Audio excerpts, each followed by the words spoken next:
Il videogiornale nel centro storico di Agrigento, insieme alla Società Agrigentina di Storia Patria. L'intervento di Franco Zanini su pericoli e precarietà. Dario Piparo.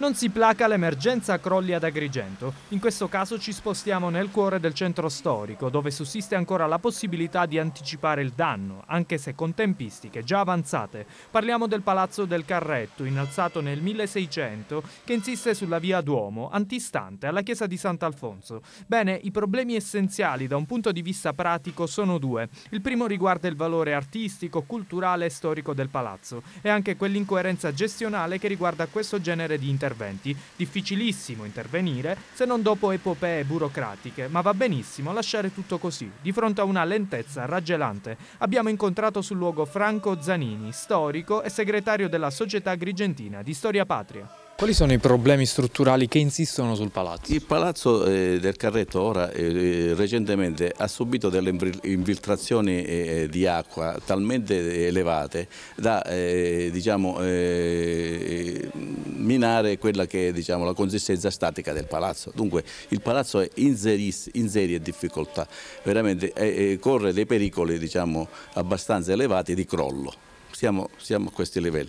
Noi se pensiamo soltanto al Palazzo Lo Iacono Maraventano già abbiamo l'idea di quello che può succedere ad un palazzo del genere. Il Palazzo del Carretto è un palazzo che ha alle sue spalle una storia di grandissimo livello. Dall'assessore alla Regione di Sicilia dei beni culturali c'è stato il silenzio più completo, il silenzio più assoluto. La Sgarlata, la Maria Rita Sgarlata non si è assolutamente, e non penso che i funzionari della sovrintendenza di Agrigento, che sono solerti e sono appassionati, ne conosco alcune veramente di grandissimo lavoratore, non abbiano segnalato il problema. Tavoli tecnici e programmi relativi al recupero della cattedrale non comprendono anche questa problematica? Assolutamente no, quello è un altro problema gravissimo di recupero della staticità della collina agrigentina, ma questo per ora il problema del Palazzo del Carretto è trattato come un problema di natura condominiale.